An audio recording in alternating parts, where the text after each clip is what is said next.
Sabe aquela sensação pesada que às vezes a gente carrega sem nem entender direito o porquê?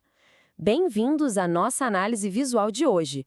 Vamos desconstruir a mecânica da culpa. A ideia aqui é mergulhar fundo e descobrir como transformar esse sentimento, que tantas vezes funciona como uma âncora paralisante, em um verdadeiro motor para a responsabilidade madura e, claro, para a nossa liberdade pessoal. Para entender tudo isso, é sempre fundamental colocar a fonte e dar o devido crédito no centro da nossa discussão. Nosso ponto de partida é um material incrível chamado Lidando com a Culpa, da Márcia Araújo. É uma obra fascinante que mistura brilhantemente reflexões psicológicas super profundas com uma visão espiritual muito rica. Isso dá uma base muito sólida para a gente decifrar essas batalhas internas intensas que absolutamente todo ser humano enfrenta, mais cedo ou mais tarde. E para organizar as ideias sobre um tema tão denso e emocional sem se perder, vamos seguir um roteiro bem direto. Primeiro, o que é a culpa? 2. A sombra do passado. 3. O tribunal interno. 4. O caminho para a liberdade.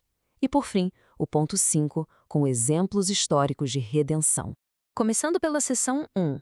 O que é, afinal, a culpa? A primeira e mais importante coisa que precisamos fazer é tirar todo aquele peso puramente negativo dessa palavra. A culpa, na sua essência, não é um monstro terrível. Na verdade, trata-se de uma emoção social adaptativa. Ela aparece sempre que existe a responsabilidade por um erro, seja de propósito ou sem querer. É como se fosse uma bússola moral indispensável, sabe? Ela simplesmente nos ensina a separar o certo do errado para podermos viver em sociedade. E essa citação ilustra de forma brilhante o argumento da autora. Pensa bem, se a gente não sentisse absolutamente nada ao cometer um erro, não existiria a noção de que algo precisa ser consertado e, consequentemente, não haveria impulso nenhum para a mudança. A culpa é uma resposta supernatural. Um senso de culpa equilibrado é o que nos impede de perder a linha moral. Mas, claro, a fonte nos alerta, ser humano e falho não é desculpa para a gente sair errando de propósito por aí, não é mesmo? E isso nos leva à seção 2, a sombra do passado. Agora, se a culpa é só um alarme natural, por que a gente complica tanto? Avançando pelo texto, a gente esbarra numa reflexão muito provocativa. Por que existe essa tendência enorme de esconder as nossas fragilidades e de usar máscaras o tempo todo? Existe uma tensão invisível absurda entre quem a gente realmente é e o peso das expectativas que carregamos desde a infância. A explicação faz todo o sentido do mundo. A gente se esconde porque quer desesperadamente amor, aceitação, pertencimento e admiração. E aí acaba se criando um personagem impecável, porque, muitas vezes, experiências difíceis lá na infância distorceram a nossa visão do mundo.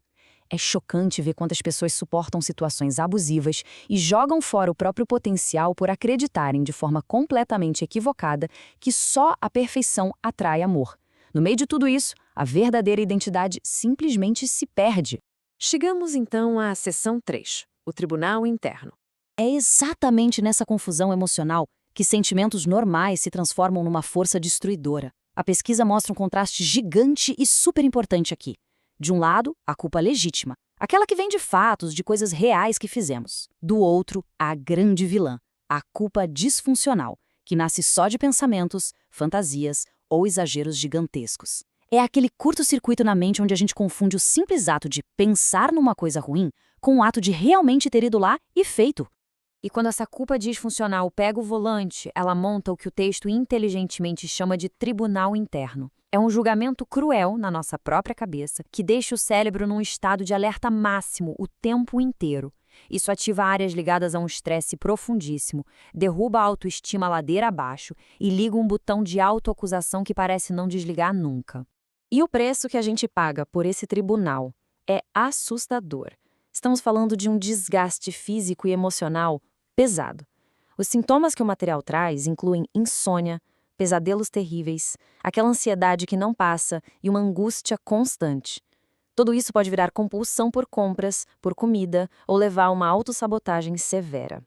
O corpo sente, com tensões musculares e dores crônicas, mantendo a pessoa totalmente paralisada, presa no vitimismo, sentindo que não tem controle sobre nada.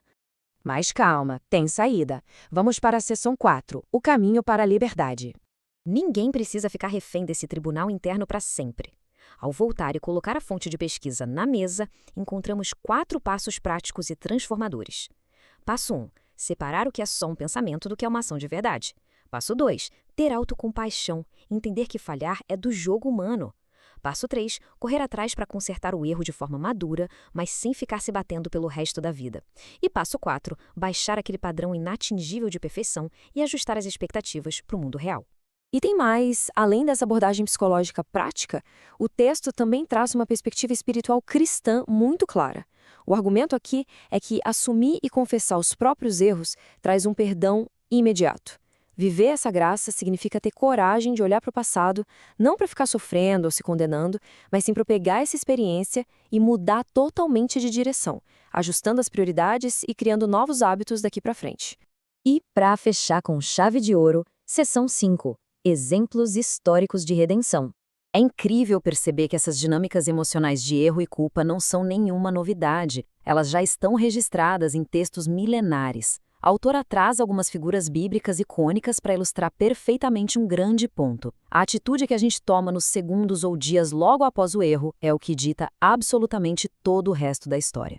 É só dar uma olhada nesse quadro. Pessoas que bateram no peito e assumiram a responsabilidade pelos erros, como Davi e Pedro, mesmo com falhas graves, se humilharam, encontraram perdão e foram completamente restaurados. Agora o contraste com Ananias e Safira é brutal. Eles tentaram varrer a sujeira para debaixo do tapete e o resultado foi trágico. O amadurecimento real e a transformação só vem quando a gente sai do papel de vítima e assume o controle.